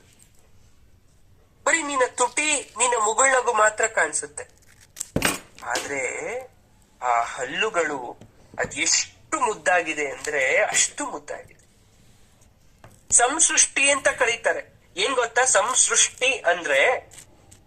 ಅಕ್ಕಿ ಮತ್ತೆ ಎಳ್ಳನ್ನ ಸೇರಿಸ್ಬಿಡ್ಬೇಕು, ಅಕ್ಕಿ ಎಳ್ಳನ್ನ ಬೆರೆಸ್ಬೇಕು, ಬೆರೆಸಿ ಅದನ್ನ ಬೇರೆ ಮಾಡಕ್ ಕೊಡ್ಬೇಕು. ಅಕ್ಕಿನ ಬೇರೆ ಮಾಡ್ಬೇಕು, ಎಳ್ಳನ್ನ ಬೇರೆ ಮಾಡ್ಬೇಕು. ಯಾವ ತರ ಅಕ್ಕಿ ಎಳ್ಳನ್ನ ಬೆರೆಸಿ ಕೊಟ್ಟಾಗ ಸುಲಭವಾಗಿ ನಾವು ಬೇರೆ ಮಾಡ್ತೀವಲ್ವಾ, ಅದನ್ನ ಸಂಕರ ಅಂತ ಕರಿತೀವಿ. ಅದೇ ಹಾಲು ಮತ್ತು ನೀರನ್ನ ಸೇರಿಸ್ಬಿಟ್ಟು ನೀವೇನಾದ್ರೂ ಬೇರೆ ಮಾರಕ್ ಕೊಟ್ರೆ ಅದನ್ನ ಹಂಸ ಕ್ಷೀರ ನ್ಯಾಯ ಅಂತ ಕರಿತೀವಿ, ಅಂದ್ರೆ ಕ್ಷೀರ ನ್ಯಾಯ ಅಂತ ಕರಿತೀವಿ. ಕ್ಷೀರ ನ್ಯಾಯನ ಯಾರು ಕೊಡಕ್ಕಾಗಲ್ಲ, ಹಾಲು ನೀರನ್ನ ನಾವು ಬದಲಾವಣೆ ಮಾಡಕ್ಕಾಗಲ್ಲ. ಅದೇ ಅಕ್ಕಿ ಎಳ್ಳನ್ನ ನಾವು ಬದಲಾವಣೆ ಮಾಡ್ಬೋದು. ಅದೇ ತರ ನಿನ್ನ ಸೌಂದರ್ಯವನ್ನ ಸುಮ್ನೆ ನಾವು ನೋಡಿ ಆನಂದ ಪಡ್ಬೇಕೆ ಹೊರ್ತು ಅದನ್ನ ಮತ್ತಷ್ಟು ನೋಡ್ಬೇಕು ಅಂತ ಅನ್ಕೊಳಕ್ಕೂ ಆಗಲ್ಲ, ಅದನ್ನ ವರ್ಣನೆ ಮಾಡಕ್ಕೂ ಆಗಲ್ಲ. ಆ ಅಂಗಾಂಗಿ ಭಾವ ಅಂತಕ್ಕಂಥದ್ದು ಅಷ್ಟು ಸಂಸೃಷ್ಟಿಯಾಗಿದೆ. ಲಲಿತಾ ಸಹಸ್ರನಾಮದಲ್ಲಿ ಅದಕ್ಕೆ ಶುದ್ಧ ವಿದ್ಯಾಂಕುರಾಕಾರ ದ್ವಿಜ ಪಂಕ್ತಿದ್ವಯೋಜ್ವಲ ಕರ್ಪೂರ ವೀಟಿ ಕಾಮೋದ ಸಮಾಕರ್ಷ ದಿಗಂತರ. ನೋಡಿ ಅಲ್ಲಿ ನೆನ್ಸ್ಕೊಳ್ಳಿ, ಅಲ್ಲಿ ಏನ್ ಹೇಳ್ತಾರೆ? ಶುದ್ಧ ವಿದ್ಯೆಯ ಅಂಕುರದಂತೆ ಆಕಾರ ಇರ್ತಕ್ಕಂಥ ದಂತ ಪಂಕ್ತಿ ಅಮ್ಮ ನಿಂದು ಅಂತಾರೆ. ಅಂದ್ರೆ ಅಲ್ಲಿ ಹೇಗಿದೆ? ಒಂದ್ರ ಪಕ್ಕ ಅಂದ್ರೆ ಅಂಕುರ ಅಂದ್ರೆ ಆಗ್ತಾನೆ ಚಿಗುರ್ತಾ ಇರ್ತಕ್ಕಂತ ಒಂದು ಎಳೆ ಗಿಡ ಯಾವ ರೀತಿ ಎಷ್ಟು ಫ್ರೆಶ್ ಆಗಿ ಅದೆಷ್ಟು ಚೆನ್ನಾಗಿರುತ್ತೆ ಮೊಳಕೆ ಹೊಡೆದು, ಆ ರೀತಿ ನಿನ್ನ ಹಲ್ಲುಗಳಿದೆ. ಅಷ್ಟೇ ಅಲ್ಲ, ನೋಡಿ, ಕರ್ಪೂರ ವೀಟಿ ಕಾಮೋದ ಅಂದ್ರೆ ತಾಂಬೂಲ. ಆ ತಾಂಬೂಲದ ಪರಿಮಳ ಆಕರ್ಷಿಸ್ತಾ ಇದೆ. ಆ ತಾಂಬೂಲದ ಪರಿಮಳ ಆಕರ್ಷಿಸೋ ತರ ನಿನ್ ಹತ್ತಿರಕ್ಕೆ ಬಂದಿದ ತಕ್ಷಣ ನಿನ್ನ ಸುವಾಸನೆ, ನಿನ್ನ ಸುಗಂಧ ಆಕರ್ಷಿಸ್ತಾ ಇದೆ ಅಂತ ಹೇಳ್ತಾ ಇದ್ದಾರೆ. ಕಮಲದ ಕೇಸರಿಗಳಿಗೆ ಹೋಲಿಸ್ತಾರೆ ಹಲ್ಲುಗಳನ್ನ, ಮುಖಕಾಂತಿಯನ್ನ. ಆ ತಾಂಬೂಲದ ಪರಿಮಳಕ್ಕೆ ಹೋಲಿಸ್ತಾರೆ. ನೀವು ಯಾವುದೇ ಘಮಘಮ ಅಂತಕ್ಕಂಥ ವಸ್ತು ಸಿಕ್ಕಿದ್ರು ಕೂಡ ಆ ತಾಂಬೂಲದ ಪರಿಮಳಕ್ಕೆ ಬೇರೆ ಆದಂತಹ ಘಮ ಇನ್ನೊಂದಿಲ್ಲ. ಅದ್ ನ್ಯಾಚುರಲ್ ಫ್ರಾಗ್ರೆನ್ಸ್ ಅದು. ಸೊ ತಾಂಬೂಲ ಹಾಕೊಳ್ಳೋದು ಎಂತಕ್ಕೆ? ಬಾಯಿಯ ದುರ್ಗಂಧ ನಿರ್ಮೂಲನೆ ಆಗ್ಲಿಕ್ಕೆ, ದೇಹಕ್ಕೆ ಐರನ್ ಕ್ಯಾಲ್ಸಿಯಂ ಕಂಟೆಂಟ್ ಸೇರ್ಲಿಕ್ಕೆ, ಜೊತೆಗೆ ನಮ್ಮ ಚೈತನ್ಯವನ್ನ ಹೆಚ್ಚಿಸ್ಲಿಕ್ಕೆ. ಆದ್ರೆ ಅತಿ ಆಗಲ್ಲ. ನಿಯಮಿತವಾಗಿ ಯಾವುದೇ ರಾಸಾಯನಿಕಗಳನ್ನ ಬಳಸದೆ ನಾವು ತಾಂಬೂಲವನ್ನ ಅಗಿದು ಜಗಿದು ತಿನ್ಬೇಕು, ನುಂಗದಲ್ಲ. ಅಗಿದು ಜಗಿದು ರಸವನ್ನ ಅದನ್ನ ಕುಡಿತಾ ಆ ತಾಂಬೂಲದ ಪರಿಮಳ ತಿಂದವರ ಮೂಗಿಗೆ ಅದು ಬಂದಿದೆ ಅಂದ್ರೆ ತಾಂಬೂಲ ನೀವು ಕರೆಕ್ಟ್ ಆಗಿ ಹಾಕೊಂಡಿದೀರಾ ಅಂತ. ಹಾಗಾಗಿ ಆ ತಾಂಬೂಲದ ಪರಿಮಳಕ್ಕೆ ಅವರು ವರ್ಣನೆಯನ್ನ ಮಾಡ್ತಾರೆ ಬಹಳ ಸುಂದರವಾಗಿ. ನೋಡಿ, ತಾಯಿ ಮುಂಗುರುಳು ಆ ಕಡೆ ಈ ಕಡೆ ಸ್ವಲ್ಪ ಬಂದ್ಬಿಟ್ಟಿದೆ. ತಲೆ ಕೂದಲು ಇಷ್ಟೇ ಬಾಚಿದ್ರು ಹೆಣ್ಮಕ್ಳು ಎಲ್ಲೋ ಒಂದು ಮೂಲೆಯಲ್ಲಿ ಒಂದು ಕೂದಲು ಬಂದ್ಬಿಡುತ್ತೆ. ಅದೇ ತರ ಅಮ್ಮನವರ ಮುಂಗುರುಳು ಬಂದ್ಬಿಟ್ಟಿದೆ. ಈ ಮುಂಗುರುಳು ನೀನ್ ಬೇಕು ಅಂತ ಹಾಕೊಂಡಿದ್ದಲ್ಲ, ಗಾಳಿಗೋ ಅಥವಾ ಯಾವ್ದೋ ಕಾರಣಕ್ಕೋ ಕೂದಲಿಂದ ತಪ್ಪಿಸ್ಕೊಂಡ್ ಬಂದ್ಬಿಟ್ಟಿದೆ ಒಂದ್ 2 ಕೂದ್ಲು. ಆದ್ರೆ ಆ ಮುಂಗುರುಳು ಹೇಗೆ ಅಂದ್ರೆ ಕಮಲವನ್ನ ಪರಿಹಾಸ್ಯ ಮಾಡ್ತಾ ಇದೆ. ಕಮಲದ ಹೂವು ನಾಚ್ಕೊಂತಾ ಇದೆಯಂತೆ. ಆ ಮುಂಗುರುಳು ಎಷ್ಟ್ ಚೆನ್ನಾಗಿದೆ ಅಂತ ಕಮಲದ ಹೂವು ಬೇಸರ ಮಾಡ್ಕೊಂತ ಇದೆ. ಆ ಮುಂಗುರುಳು ಇಟ್ಕೊಂಡು ನೀನ್ ನಕ್ಕಾಗ, ಮುಗುಳ್ ನಕ್ಕಾಗ ಆ ಬೆಳತ್ತಕ್ಕಂತ ಹಲ್ಲು ಕಾಂತಿ ಈ ಕಮಲದ ಹೂವಲ್ಲಿ ಬರ್ತಕ್ಕಂಥ ಸುಗಂಧಕ್ಕಿಂತ ಚೆನ್ನಾಗಿದೆ. ಹೇಗೆ ಅಂದ್ರೆ ಆ ತಾಂಬೂಲದ ಪರಿಮಳದಂತೆ. ಸರಿ, ನೀನ್ ಯಾಕೆ ಹೀಗ್ ನಗ್ತೆ? ಕಾರಣ ನೀನ್ ನಕ್ಕಿದ್ಕೆ ಯಾಕೆ ನಗ್ತೆ ಅಂದ್ರೆ, ಈ ಕಾಮಾರಿಯಾದಂತಹ ಶಿವ ಹಣೆಗಣ್ಣು ಅಂತಕ್ಕಂಥ ದುಂಬಿಗಳಿಂದ ನಿನ್ನನ್ನ ದಿಟ್ಟಿಸಿ ನೋಡಿದಾಗ ನೀನು ಅವನನ್ನ ಆರಾಧಿಕೆ ಆಗಿರೋದ್ರಿಂದ ನೀನು ಮುಗುಳ್ನಕ್ಕೆ. ನೀನು ಮುಗುಳ್ನಕ್ಕಾಗ ನಿನ್ನ ಮುಂಗುರುಳು ಹಾರ್ತು, ನಿನ್ನ ಹಲ್ಲು ಕಾಣಿಸ್ತು, ಕಂಬಳದ ಹೂವು ನಿನ್ನನ್ನ ನೋಡಿ ನಾಚಿಕೆ ಪಟ್ಕೊಂತು. ಇದೇ ನಿನ್ನ ಮುಖ ಸೌಂದರ್ಯದ ವರ್ಣನೆ ಅಂತ ಹೇಳ್ತಾರೆ ಶಂಕರಾಚಾರ್ಯರು. ಒಂದು ಮುಖವನ್ನ ವರ್ಣನೆ ಮಾಡ್ಬೇಕಾದ್ರೆ ಏನೆಲ್ಲ ಇರುತ್ತೆ ನಮ್ಮ ಇಮ್ಯಾಜಿನೇಷನ್. ಬಟ್ ಈ ರೀತಿಯಾಗಿ ಒಂದು ಅರ್ಥವನ್ನ ಇಟ್ಟು ಅಮ್ಮನವರ ಮುಖದ ಸೌಂದರ್ಯವನ್ನ ಅರ್ಥ ಮಾಡ್ಕೊಳ್ಳಿಕ್ಕೆ ಒಂದು ಅವಕಾಶ ಕೊಟ್ಟಿದೆ. ಅರ್ಥ ಮಾಡ್ಕೊಳ್ಳಿ ಎಲ್ರು, ಹೇಗಿರುತ್ತೆ ಅಮ್ಮನವರ ಮುಖ ಅಂತಕ್ಕಂಥದ್ದು ಅಲ್ವಾ? ಹಾಗಾದ್ರೆ ಇಷ್ಟ ಚೆನ್ನಾಗಿದೆ ಮುಖ, ನಮ್ಗೆ ಯಾಕೆ ಹೀಗಿಲ್ಲ ಅಂತ ಅನ್ಕೋಬಾರ್ದು. ಯಾಕಂದ್ರೆ ಅಮ್ಮ ಅಷ್ಟು ಚೆನ್ನಾಗಿದ್ರು, ಅಷ್ಟೊಂದೆಲ್ಲ ಎಲ್ಲ ಕಮಲದ ಹೂವು ನಾಚೋ ತರ ಇದ್ರು, ಆಕೆ ಅವಶ್ಯಕತೆ ಬಂದಾಗ ತನ್ನ ಮುಖವನ್ನ ಸಾತ್ವಿಕತೆಯಿಂದ ರೌದ್ರ ರೂಪವಾಗಿಯೂ ಕೂಡ ಅಮ್ಮ ತೋರಿಸ್ತಾರೆ. ಹಾಗೆ ನಾವು ಹುಟ್ಟದಾಗಿಂದ ಸಾಯೋ ತನಕ ವಿವಿಧ ಹಂತದಲ್ಲಿ ನಮ್ಮ ದೇಹ, ನಮ್ಮ ಮುಖ, ನಮ್ಮ ಮನಸ್ಸು ಪ್ರತಿಯೊಂದು ಅಂಗಾಂಗ ಕೂಡ ಬದಲಾಗ್ತಾ ಬರುತ್ತೆ. ಜೀವನದಲ್ಲಿ ಯಾವುದು ಶಾಶ್ವತ ಅಲ್ಲ. ನಮ್ಮ ಆತ್ಮ ಒಂದು ಬಿಟ್ಟು ಯಾವತ್ತು ನಿತ್ಯ ಬದಲಾಗದೆ ಉಳಿಯೋದು ಆತ್ಮ. ಅದಕ್ಕೆ ದೇವರು ಅಲ್ಲಿರ್ತಾನೆ ಅಂತ ಹೇಳ್ತಾರೆ. ದೇಹದ ಯಾವುದೇ ಬೇರೆ ಅಂಗದಲ್ಲಿದ್ರೂ ಕೂಡ ಅದು ಬದಲಾಗ್ಬಿಡುತ್ತೆ. ಹಾಗಾಗಿ ಆತ್ಮವನ್ನ ಶುದ್ಧಿಯಾಗಿಟ್ಕೋಬೇಕು. ನಾವು ಮಾಡ್ತಕ್ಕಂಥ ಕರ್ಮದ ಮೇಲೆ ನಮ್ಗೆ ನಿಗಾ ಇರಬೇಕು. ಆಗ ಎಲ್ಲವೂ ಕೂಡ ಸುಖಿ ಆಗುತ್ತೆ ಅನ್ನೋದು ಅರ್ಥ ಮಾಡ್ಕೊಳ್ಳಿ. ತುಂಬಾ ಜನಕ್ಕೆ ಡೌಟ್ಸು, ಗುರುಗಳೇ ನನಗೆ ವಯಸ್ಸಾಗಿದೆ, 2 ಮಕ್ಕಳು, ಓದ್ಸಿದೀವಿ ಕಷ್ಟಪಟ್ಟು, ಗಂಡನು ಇಲ್ಲ, ನಂದು ವಯಸ್ಸಾಯ್ತು, ಎಲ್ಲ ಕೆಲ್ಸ ಮುಗ್ದಿದೆ, ಒಂದು ದೇವ್ರು ನಂಗೆ ಮೋಕ್ಷ ಕೊಟ್ಬಿಟ್ರೆ ಸಾಕು, ನಂಗೆ ಇನ್ನೇನು ಆಸೆ ಇಲ್ಲ. ನಾನ್ ಧ್ಯಾನ ಮಾಡ್ತಾ ದೇವ್ರ ಶ್ಲೋಕ ಹೇಳ್ಕೊಂತ ಕಣ್ಮುಚ್ಬಿಟ್ರೆ ನಂಗಷ್ಟು ಸಾಕು ಅಂತ ಹೇಳ್ತಾರೆ. ಹಾಗಾದ್ರೆ ನಿಮ್ ಪ್ರಕಾರ ಪ್ರಾಣ ಬಿಡೋದು ಅಂದ್ರೆ ಏನು? ನೋಡಿ, ಜ್ಞಾನಿಗಳು ಬರೀತಾರೆ ಒಂದು ಕಡೆ, ಅಂದ್ರೆ ಹೇಳ್ತಾರೆ ನೋಡಿ, ಮನುಷ್ಯ 4 ರೀತಿಯಲ್ಲಿ ಪ್ರಾಣ ಬಿಡ್ತಾನೆ. 4 ರೀತಿಯಲ್ಲ, ಜ್ಞಾನಿಗಳು ಹೇಳೋ ಮಾತು 4 ರೀತಿಯಲ್ಲಿ. ಯಾವಾಗ ಬದುಕಿನ ಕೊನೆಯ ಹಂತದಲ್ಲಿ ಅವನ ಲಾಸ್ಟ್ ಬ್ರೀತ್ ಅಂತ ಏನಾದ್ರೂ ಇದ್ರೆ, ಅವನ್ಗೆ ಉತ್ತಮವಾಗಿ ಏನಾದ್ರೂ ಸಾವು ಬರ್ತಿದ್ರೆ 4 ರೀತಿಯಲ್ಲಿ ಸಾಯ್ತಾನೆ. ಆರ್ತ ಮರಣ, ರೌದ್ರ ಮರಣ, ಧನ್ಯ ಮರಣ, ಶುಕ್ಲ ಮರಣ. ಇದು ಶಾಸ್ತ್ರವಾಗಿ ಹೇಳಿರ್ತಕ್ಕಂಥ ಮರಣಗಳು. What is the types of deaths ಅಂತ ನೀವೇನಾದ್ರೂ ಕನ್ಸಿಡರ್ ಮಾಡೋದಾದ್ರೆ 4 ಭಾಗ. ಯಾವ್ಯಾವುದು? ಆರ್ತ ಮರಣ, ರೌದ್ರ ಮರಣ, ಧನ್ಯ ಮರಣ, ಶುಕ್ಲ ಮರಣ. ಹಾಗಾದ್ರೆ ಆರ್ತ ಅಂದ್ರೆ ಏನು? ಆರ್ತ ಅಂದ್ರೆ ಕೆಲವೊಬ್ರು ಗೊತ್ತಿರುತ್ತೆ. ಆರ್ತ ಮೀನಿಂಗ್ ಏನಂದ್ರೆ, ಇದು ಆರ್ತನಾದ ಅಂತ ಕರಿತೀವಿ, ಅಂದ್ರೆ ಒಂದು ಸೌಂಡ್ ಅಂತ ಕರಿತೀವಿ. ತುಂಬಾ ಜನ ಸಾಯ್ಬೇಕಾದ್ರೆ ಕೊರಗೆ ಸಾಯ್ತಾರೆ. ಅಯ್ಯೋ, ನನ್ ಮಕ್ಕಳು, ನನ್ ಹೆಂಡತಿ, ನನ್ ಸಂಪತ್ತು, ನನ್ನ ಹಣ, ಐಶ್ವರ್ಯ, ಬಂಧು ಬಳಗ ಎಲ್ಲ ಬಿಟ್ಟು ಹೋಗ್ಬೇಕಲ್ಲ ಪರಮಾತ್ಮ ಅಂತ ದುಃಖ ಪಡ್ತಾ ಇರ್ತಾರೆ. ಅವ್ರಿಗೆ ಭೂಲೋಕದ ಕಲಿಯುಗದ ಬಂಧನವನ್ನ ಕಳಚಿ ಹೋಗಕ್ಕೆ ಮನಸ್ಸಿರಲ್ಲ ಅವ್ರಿಗೆ. ಆದ್ರೆ ಆ ಕಡೆಯಿಂದ ಏನ್ ಮಾಡ್ತಾ ಇದ್ದಾರೆ? ಯಮಪಾಶ ಹಾಕಿ ಎಳಿತಾ ಇರ್ತಾರೆ ಅವನ್ನ. ನೀನ್ ಮುಗೀತು, ಬಂದ್ಬಿಡ್, ನೀನ್ ಹೇಗ್ ಸತ್ತೋ ಏನ್ ಸತ್ತೋ ಬೇಡ, ಬಟ್ ನಿನ್ ಆಯುಷ್ಯ ಮುಗಿದಿದೆ, ನೀನ್ ಬರ್ತಾ ಇರ್ಬೇಕು. ಇದು ಯಮಭಟ್ರು ಮಾಡೋ ಕೆಲ್ಸ. ಈ ಯಮಭಟ್ರು ಆಗ್ತಾ ಇದಾರೆ, ಪಾಶ ಎಳಿತಾ ಇದಾರೆ. ಇವನ್ ಈ ರೀತಿ ಚಿಂತೆ, ಅಯ್ಯೋ ಅಯ್ಯೋ ಅಂತ ಪದವನ್ನು ಉಪಯೋಗ ಮಾಡಿ ನನ್ನ ಹೆಂಡತಿ, ಮಕ್ಕಳು, ಐಶ್ವರ್ಯ ಅಂತ ಕೊರಗ್ತಾ ಇದ್ದಾನೆ. ಒತ್ತಾಯ ಪೂರ್ವಕವಾಗಿ ಕೊನೆಗೆ ಈ ಲೋಕವನ್ನ ಬಿಡ್ತಾನೆ. ಇದನ್ನ ಆರ್ಥ ಮರಣ ಅಂತ ಕರಿತೀವಿ. ಸತ್ ಮೇಲೆ ಮುಂದಿನ ಜನ್ಮದಲ್ಲಿ ಏನಾಗ್ಬಿಡ್ತಾರೆ ಅಂದ್ರೆ, ಮುಂದೆ ಅವನು ಮಗು ಹಾಕಿ ಭೂಮಿಗೆ ಬಂದಾಗ ಹಿಂದಿನ ಜನ್ಮದ ಕರ್ಮದಿಂದ ಆ ಮಗು ಅಳ್ತಾನೇ ಇರುತ್ತೆ. ಕೆಲವೊಬ್ರು ಮಕ್ಕಳು ಅಳೋನೇ ನಿಲ್ಸಲ್ಲ. 1 ತಿಂಗಳಾಯ್ತು, 2 ತಿಂಗಳಾಯ್ತು, 3 ತಿಂಗಳಾಯ್ತು, 4 ತಿಂಗಳಾಯ್ತು, ವರ್ಷ ಆದ್ರೂ ಕೂಡ ಅಳ್ತಾ ಇರ್ತಾರೆ. ಹಾಲ್ ಕುಡಿದ್ರು ಅಳ್ತಾರೆ, ಹಾಲ್ ಕುಡದೇ ಇದ್ರು ಅಳ್ತಾರೆ. ಅದಕ್ಕೆ ಕಾರಣವನ್ನ ಕೊಡ್ತಾರೆ. ಯಾವ ಕಾರಣ ಅಂದ್ರೆ, ಹಿಂದಿನ ಜನ್ಮದಲ್ಲಿ ಅವನೇನಾದ್ರೂ ಆರ್ತಮರಣಿಯಾಗಿದ್ರೆ, ಅಂದ್ರೆ ಈ ಲೋಕದ ನಂಟನ್ನ ಬಿಟ್ಟು ಹೋಗದೆ ಅವನ್ ಮತ್ತೆ ಸತ್ತಿ ಮತ್ತೆ ಹುಟ್ಟಿದ್ರೆ, ಅದರ ಕರ್ಮವನ್ನ ನೀಗಿಸ್ಲಿಕ್ಕೆ ಅವನು ಒಂದು 5 ವರ್ಷ ಆಗೋ ತನಕ ಆದ್ರೂ ಕೂಡ ತುಂಬಾ ಅಳ್ತಾ ಇರ್ತಾರೆ ಅಂತ ಹೇಳ್ತಾರೆ. ಜೊತೆಗೆ ಅವನು ಜೀವನದಲ್ಲಿ ಜಿಪುಣ ದುಃಖಿತನಾಗಿ ಬಾಳ್ಬೇಕಾಗ್ತದೆ. ಎರಡನೇದು ರೌದ್ರ ಮರಣ.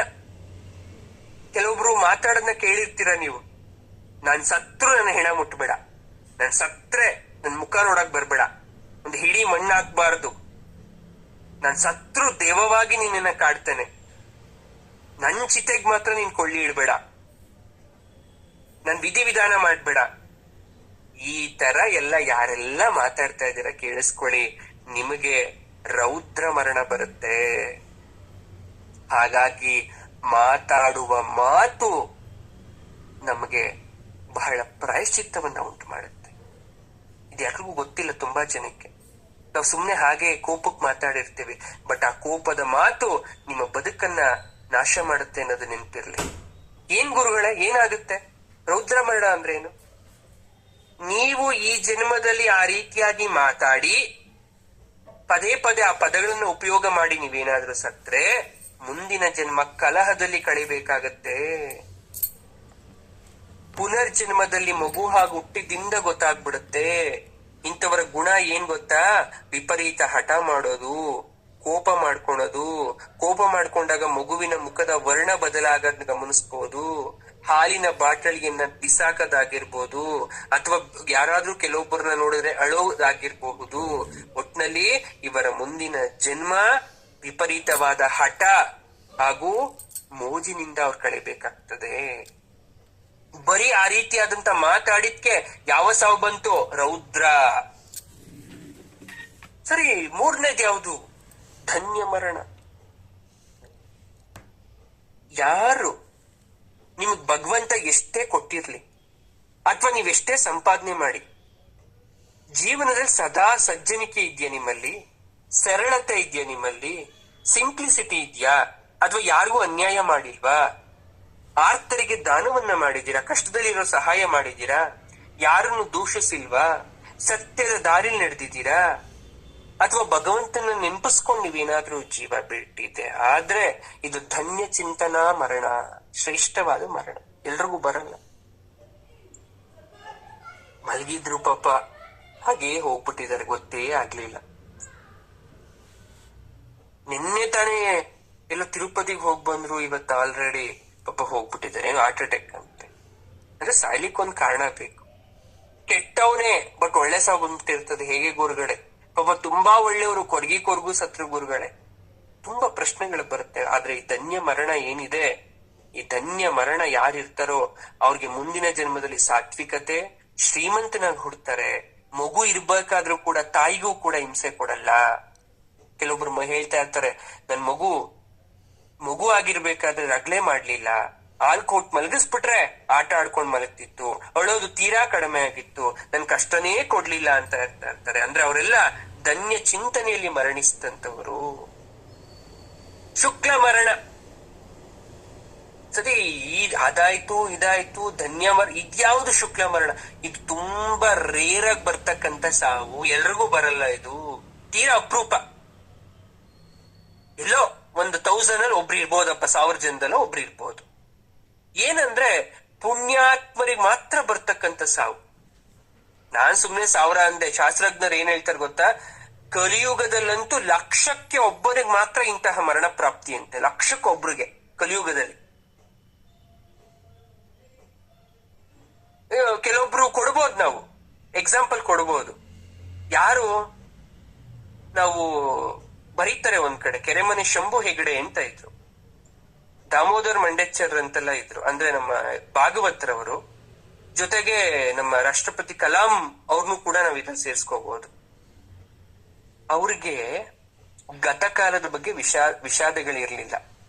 ನನ್ ಜೀವನ ನಾಳೆ ಏನು, ನನ್ ಮಕ್ಳಿಗ್ ಮಾಡಿಕ್ಬೇಕಾ, ನನ್ ಮುಂದಿನ ಜನ್ಮಕ್ ನಾನು ಏನಾದ್ರೂ ಆಸ್ತಿ ಮಾಡಿಡ್ಬೇಕಾ, ಅಥವಾ ನನ್ ಹಿಂದೆ ಏನಾಗುತ್ತೆ ಅದು ಬೇಡ ಅವ್ರಿಗೆ. ಅವರು ಜಲ ಬಿಂದುವಿ ತರ. ಅಂದ್ರೆ ಈ ಕ್ಷಣದಲ್ಲಿ ನಂಗೆ ಸಾವು ಬಂದ್ರು I am ready to accept. ನನ್ಗೇನು ಬೇಡ, ನನ್ ದೈವ ಪ್ರೇರಣೆಯಿಂದ ಹುಟ್ಟಿದೀನಿ, ಹುಟ್ಟಿರೋದಕ್ಕೆ ನಾನು ಏನ್ ಮಾಡ್ಬೇಕು, ನನ್ ದೇವ್ರು ಏನನ್ ಕೊಟ್ಟಿದ್ದಾನೋ ಆ ಕರ್ಮವನ್ನ ನಾನು ಮಾಡ್ತೇನೆ. ದೇವ್ರು ಯಾವಾಗ ಕರ್ಕೊಂಡ್ರು ನಾನು ಹೋಗ್ತೀನಿ. ದೈವ ಪ್ರೇರಣೆಯಂತೆ ನನ್ನ ಮೂಲಕ ನನ್ ದೇವ್ರು ಮಾಡಿಸ್ತಾ ಇದ್ದಾನೆ, ನಾನು ಮಾಡ್ತಿದ್ದೀನಿ. ವಿಶೇಷತೆ ಏನ್ ಗೊತ್ತಾ? ಶುಕ್ಲ ಮರಣದ ವ್ಯಕ್ತಿಗಳಿಗೆ ಮರು ಹುಟ್ಟಿಲ್ಲ. ಅದಕ್ಕೆ ಹೇಳ್ತಾ ಇರ್ತಾರೆ, ಜ್ಞಾನಿಯ ಬಳಿಗೆ ದುಃಖ ಸುಳಿಯದು, ದುಃಖ ರಹಿತನಿಗೆ ಶುಕ್ಲ ರೂಪದ ಮರಣವೂ ಮೋಕ್ಷವೂ ಲಭ್ಯ ಆಗತ್ತೆ ಅಂತ. ಬರೀ ಸಾವು ಅಂದ್ರೆ ಸಾವಷ್ಟೇ ಅನ್ಕೊಂಡಿರ್ತೀವಿ. ಅದರಲ್ಲಿರ್ತಕ್ಕಂಥ ನಿಗೂಢತೆ ಬಗ್ಗೆ ನಾವು ಎಂದು ಆಲೋಚನೆ ಮಾಡಿರಲ್ಲ. 4 ತರ ಸಾವಿದೆ ಅಂತ ಶಾಸ್ತ್ರಜ್ಞರು ಬರೀತಾರೆ ಅಂದ್ರೆ ಎಷ್ಟು ಅದ್ಭುತವಾಗಿದೆ. ಎಲ್ಲ ಅನ್ಕೊಂಡ್ಬಿಡ್ತೀವಪ್ಪ, ನಂಗೆ ಶುಕ್ಲ ಮರಣ ಬರ್ಲಪ್ಪ, ಸಾಕಪ್ಪ ಈ ಜನ್ಮ, ಮುಂದಿನ ಜನ್ಮದಲ್ಲಿ ಏನು ಗಂಡು ಬೇಡ ಹೆಣ್ಣು ಬೇಡ ಏನು ಬೇಡ. ಬಟ್ ಆದ್ರೆ ಆತರ ಬರ್ಬೇಕು ಅಂದ್ರೆ ಈಗ್ಲಿಂದನೇ ಬದಲಾವಣೆ ಶುರು ಮಾಡ್ಕೊಳ್ಳಿ. ಆಗಾಗ ಆ ರೀತಿಯಾದಂತಹ ಮಾತುಗಳನ್ನ ಆಡೋದನ್ನ ಕಡಿಮೆ ಮಾಡಿ. ಭಗವಂತ ನಿಮಗೆ ಕಾರಣವಾಗಿ ಜನ್ಮವನ್ನ ಕೊಟ್ಟಿದ್ದಾನೆ. ಅದು ಕಾರಣವಾಗಿ ಒಂದು ದಿವಸ ಹೋಗೇ ಹೋಗುತ್ತೆ. ನೀವು ನಿಲ್ಲಿ ಅಂದ್ರೂ ನಿಲ್ಲಲ್ಲ. ಅದರ ಮಧ್ಯೆ ಏನಾದ್ರೂ ನೀವು ನೋವುಗಳಿಗೆ ಅಥವಾ ಸಂಕಟಗಳಿಗೆ ಹೆದರಿ ನಿಮ್ಮನ್ನ ನೀವು ನಾಶ ಮಾಡ್ಕೊಂತೀರಾ ಅಂದ್ರೆ ಮತ್ತೆ ಈ ಜನ್ಮದಲ್ಲಿ ಪಟ್ಟಂತಹ ನೋವನ್ನ 7 ಜನ್ಮಕ್ಕೆ ಸೀಮಿತವಾಗಿ ಕೊಡ್ತಾ ಹೋಗ್ತಾರೆ. ಅನುಭವಿಸೋದ್ನೆಲ್ಲ ಇಲ್ಲಿ ಅನುಭವಿಸ್ಬಿಡಿ. ಮತ್ತೆ ಇನ್ನೊಂದ್ ಜನ್ಮದಲ್ಲಿ ಇದು ಬೇಡವೇ ಬೇಡ. ಈ ನೋವು ಈ ಕಷ್ಟ ಅಥವಾ ಏನೂ ಇಲ್ಲ ಅಂದ್ರೂ ಕೂಡ ಏನೂ ಇರಬಾರ್ದು. ಹಾಗಾಗಿ ತುಂಬಾ ಜನ ಆತ್ಮಹತ್ಯೆ ಮಾಡ್ಕೊಂತೀನಿ ಅಂತೆಲ್ಲ ಹೇಳೋರ್ಗೆ ನಾನೇನು ಅವ್ರಿಗೇನು ಪರಿಹಾರ ಕೊಡಲ್ಲ. ನಾನು ಹೇಳೋದಿಷ್ಟ, ಆಯ್ತಮ್ಮ ಈಗೆಷ್ಟು 40 ವರ್ಷನಾ, ಸರಿ ಇನ್ನೊಂದು 20 ವರ್ಷ 30 ವರ್ಷ ನಿನ್ ಆಯುಷ್ಯ ಇರ್ಬೋದು. ಒಂದು ಜಾತಕದ ಪ್ರಕಾರ ಒಂದು 70 ವರ್ಷ, ನಿನ್ ಪೂರ್ಣ ಆಯುಷ್ಯ ಇಲ್ಲ, ಒಂದ್ 70 ವರ್ಷ ಇದೆ ಅಂದ್ರೆ ಈ ಜನ್ಮದ 30 ವರ್ಷ ನೀನ್ ತೀರಿಸ್ಬೇಕು. ಮತ್ತೆ ಸಾಹಿತ್ಯ ಮತ್ತೆ ಹುಟ್ಟುತ್ಯ. ಅವಾಗ ಮತ್ತೆ ನೀನು 30 ವರ್ಷ, ನಿನ್ಗೆ ಆಯುಷ್ಯ 40 ವರ್ಷ ಕೊಟ್ಟಿರ್ತಾನೆ ಭಗವಂತ ಮುಂದಿನ ಜನ್ಮದಲ್ಲಿ. 40 ವರ್ಷ ಪ್ಲಸ್ 30 ವರ್ಷ ಅನುಭವಿಸೋದ್ನ, 70 ವರ್ಷ ಅನುಭವಿಸೋದ್ನ ನೀನ್ ಮತ್ತೆ 40 ವರ್ಷದಲ್ಲಿ ಅನುಭವಿಸ್ತೀಯ ಅಂದ್ರೆ ಇನ್ನೆಷ್ಟು ಕಷ್ಟ ಇರಬೇಕು ನಿನಗೆ. ನೀನ್ ಯಾವ ದೇವ್ರ ಹತ್ರ ಹೋದ್ರೇನು, ಯಾವ ಗುರುಗಳ ಹತ್ರ ಹೋದ್ರೆ ಏನು, ನಿನ್ನ ಕರ್ಮವನ್ನ ಯಾವತ್ತೂ ಅದನ್ನ ಕಳಿಲಿಕ್ಕೆ ಸಾಧ್ಯ ಇಲ್ಲ. ಟೆಂಪರವರಿ ಸೊಲ್ಯೂಷನ್ ಕೊಡ್ಬೋದು ನಿನಗೆ. ಡಾಕ್ಟರ್ ಹತ್ರ ಹೋದ್ರೆ ಹೊಟ್ಟೆ ನೋವು ಬರ್ತಿದೆ ಅಂದ್ರೆ ಆ ಕ್ಷಣಕ್ಕೆ ಮಾತ್ರೆ ಕೊಡ್ತಾರೆ ಹೊರ್ತು ನೀನ್ ಬದುಕಿರೋ ತನಕ ನಿಂಗೆ ಹೊಟ್ಟೆ ನೋವೇ ಬರಲ್ಲ ಅಂತ ಯಾರು ಸರ್ಟಿಫಿಕೇಶನ್ ಕೊಡಲ್ಲ ನಮ್ಗೆ. ಅದೇ ತರ ನಿನ್ ಕಷ್ಟ ಬಂದಿದೆ ಅಂದ್ರೆ ಆ ಕ್ಷಣಕ್ಕೆ ನನ್ ಪರಿಹಾರ ಹೇಳ್ಬೋದೇ ಹೊರ್ತು ನೀನ್ ಸಾಯೋ ತನಕ ಬರಲ್ಲ ಅಂತ ಹೇಳಕ್ ಆಗಲ್ಲ. ಹಂಗಾಗಿ ಸಾಯೋ ಆಲೋಚನೆಯನ್ನ ತೆಗೆದು ಹಾಕು. ಕಷ್ಟ ಬರ್ತಿದ್ಯಾ ಬರ್ಲಿ, ಅಳ್ಬೇಕಾ ಅಳು, ನಗಬೇಕಾ ನಗು. ನಿನ್ ಜೀವ ಕೊನೆ ಆಗೋ ತನಕ ನಿನ್ ಏನ್ ಬರುತ್ತೋ ಅದನ್ನ ಅಕ್ಸೆಪ್ಟ್ ಮಾಡ್ಕೊಂಡು ಬದುಕು. ಮುಗ್ದ್ಮೇಲೆ ನಗ್ನಗ್ತಾ ದೇವರ ಪಾದಕ್ಕೆ ಹೋಗು. ಇಷ್ಟೇ ನಿನ್ ಕರ್ತವ್ಯ. ಈ ಸತ್ಯ ಅರ್ಥ ಮಾಡ್ಕೋಬೇಕಲ್ಲ. ಅದನ್ನ ಶಂಕರಾಚಾರ್ಯರು ಹೇಳ್ತಾರೆ ಇಲ್ಲಿ. ಅದನ್ನ ನಾವು ಅರ್ಥ ಮಾಡ್ಕೊಳ್ಳೋಷ್ಟು ಮನಸ್ಥಿತಿ ಉಳ್ಳವರಾಗಬೇಕು. ಈ ಶ್ಲೋಕದಲ್ಲಿ ಶಂಕರಾಚಾರ್ಯರು ಅಮ್ಮನವರ ಮುಖವನ್ನ ವರ್ಣನೆ ಮಾಡಿದ್ರು. ಇದು ವಿಶೇಷವಾಗಿ ವಾಕ್ಸಿದ್ಧಿ ಶ್ಲೋಕ. ಯಾರಿಗೆಲ್ಲ ಮಾತು ಶುದ್ಧವಾಗಿಲ್ಲ, ಯಾರಿಗೆಲ್ಲ ಶ್ಲೋಕ ಹೇಳ್ಬೇಕಾದ್ರೆ ತುಂಬಾ ಮಿಸ್ಟೇಕ್ಸ್ ನ ಮಾಡ್ತಾ ಇದ್ದೀರಾ, ಕಷ್ಟ ಆಗ್ತಾ ಇದೆ, ಅಥವಾ ನಿಮ್ಮ ಬಾಯಿ ಶುದ್ಧತೆಯಿಂದ ಇರಬೇಕು, ಆದಷ್ಟು ಒಳ್ಳೆ ಮಾತು ಬರ್ಬೇಕು ಅಂತೀರಾ, ಅವರೆಲ್ಲ ಈ 45ನೇ ಶ್ಲೋಕ ಹೇಳ್ಕೊಳ್ಳಿ. ದಿನ ಕೌಂಟಿಂಗ್ ಏನ್ ಇಟ್ಕೋಬೇಡಿ, ಸುಮ್ನೆ ಹೇಳ್ಕೊಂತಾರೆ. ಆದ್ರೆ ಕರೆಕ್ಟ್ ಆಗಿ ಅಕಾರ್ಡಿಂಗ್ ಟು ದ ಶಾಸ್ತ್ರದ ಪ್ರಕಾರ 40 ದಿನ ಜಪ ಮಾಡಬೇಕು, ದಿನಕ್ಕೆ 1000 ಸಲ. ಆಗ ವಾಕ್ಸಿದ್ಧಿ ಆಗುತ್ತೆ. ಜೇನುತುಪ್ಪಕ್ಕೆ ಅಭಿಮಂತ್ರಿಸ್ಬೇಕು, ಆಯ್ತಾ? ಸೊ ನೀವೇನ್ ಮಾಡಿ, ಸುಮ್ನೆ ದೇವಿ ಹತ್ರ ನೈವೇದ್ಯ ಮಾಡಿ ಒಂದ್ ಸ್ಪೂನ್ ಜೇನುತುಪ್ಪ ಇಟ್ಬಿಟ್ಟು ಒಂದ್ ಗಾಜಿನ ಕಪ್ಪಲ್ಲೋ ಅಥವಾ ಬೆಳ್ಳಿ ಚಿಕ್ಕ ಕಪ್ಪಲ್ಲೋ ಇಟ್ಬಿಟ್ಟು ಅದು ಎಷ್ಟಾಗುತ್ತೋ ಅಷ್ಟು ಪಾರಾಯಣ ಮಾಡ್ಕೊಂಡು ಓಡಾಡ್ಬೇಕಾದ್ರೆ, ಅಡಿಗೆ ಮಾಡ್ಬೇಕಾದ್ರೆ, ಕೂತಿರ್ಬೇಕಾದ್ರೆ, ಯಾವಾಗ ಬೇಕಾದ್ರೂ ಹೇಳ್ಕೋಬಹುದು. ಹೇಳ್ಕೊಂಡು ಆ ಜೇನುತುಪ್ಪವನ್ನ ಮಲ್ಗಕ್ಕಿನ ಮುಂಚೆ ಸ್ವೀಕರಿಸ್ಕೊಳ್ಳಿ. ಸ್ವಲ್ಪ ದಿನೇ ದಿನೇ ನಿಮ್ಮ ವಾಕ್ಶುದ್ಧಿ ಆಗತ್ತೆ, ವಾಗ್ದೇವಿ ಕೃಪಾ ಕಟಾಕ್ಷ ಆಗತ್ತೆ, ತಾಯಿ ಕಾಪಾಡ್ತಾಳೆ ಅಲ್ವಾ? ಸೊ ಎಲ್ಲವನ್ನೂ ನಾವೇನಂತ ಹೇಳೋದು, ಸರ್ವಂ ಶ್ರೀ ದೇವಿ ಪಾದಾರ್ಪಣಮಸ್ತು ಅಂತ ಹೇಳ್ತಾ ಎಲ್ಲಾಕೆ ಪಾದಕ್ಕೆ ಹಾಕ್ತಾ ಇವತ್ತಿನ ತರಗತಿಯನ್ನ ಮುಗಿಸೋಣ. ಶುಭ ಆಗ್ಲಿ.